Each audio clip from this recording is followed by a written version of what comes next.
ఏపీలో ఎస్సీఆర్ నిర్వహణకు అభ్యంతరం లేదని టీడీపీ స్పష్టం చేసింది. రేపటి నుండి జరిగే పార్లమెంటు శీతాకాల సమావేశాలకు సంబంధించి కేంద్రం నిర్వహించిన అఖిలపక్ష సమావేశంలో ఈ విషయాన్ని స్పష్టం చేసినట్టు ఆ పార్టీ ఎంపీ లావు శ్రీకృష్ణదేవరాయలు తెలిపారు.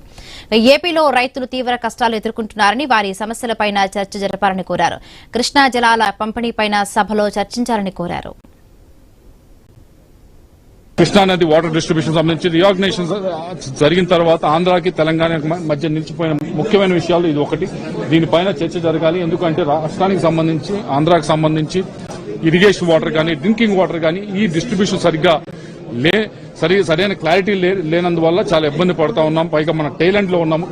కాబట్టి దీనిపైన చర్చ జరగాలని చెప్పి మేము కోరడం జరిగింది. కృష్ణా వాటర్ డిస్ట్రిబ్యూషన్ ఏదైతే దానిపైన ఇప్పుడు నీటి కేటాయింపులు ఉన్నాయో దానిపైన క్లారిటీ మనము ఏదైతే లాస్ట్ విభజన జరిగిన తర్వాత ఇప్పుడు కొత్తగా కేసులు వేయటం కానీ అది వేయటం కానీ చేస్తా ఉన్నారు. కాబట్టి దానిపైన ఒకసారి చర్చ జరిగితే, ఎందుకంటే మిగతా రాష్ట్రాల్లో కూడా ఇలా ఉంది, కానీ ఒక ప్రెసిడెన్స్ ఉంది, ట్రిబ్యునల్ అంతా ఉంది. కానీ దాంతో పాటుగా పార్లమెంట్ చర్చ జరిగితే దానిపైన చర్చ జరిగితే ఒక క్లారిటీ అనేది వస్తుంది. దీన్ని ఏ విధంగా ఆంధ్ర రాష్ట్రానికి నష్టపోతా ఉన్నాం, దాన్ని ఏ విధంగా న్యాయం చేయాలనే దానిపైన మేము చర్చ చేయాలి.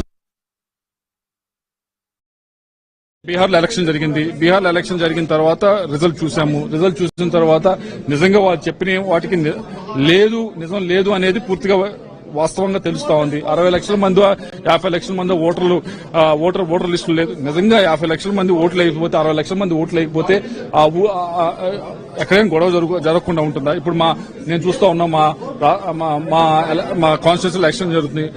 4-5 ఓట్లు కనిపించకపోతే పెద్ద ఎత్తున గొడవ చేస్తా ఉంటారు. అలాంటి 40-50-60 లక్షల మంది ఓటర్లు మిస్ అయితే కాబట్టి వాళ్ళు చెప్పేదానికి అర్థం లేదనేది పూర్తిగా తెలుస్తోంది. అయితే మా ఆంధ్రప్రదేశ్ సంబంధించి అయితే ఎస్ఐఆర్ ఇంప్లిమెంట్ చేయండి, తీసుకుని తొందరగా అన్ని పార్టీలు కూర్చోబెట్టి అందరు బిఎల్ఓ కూర్చోబెట్టి వాళ్ళు ట్రైనింగ్ ఇచ్చి ట్రాన్స్పోర్ట్ చెప్పి కోరుతాం.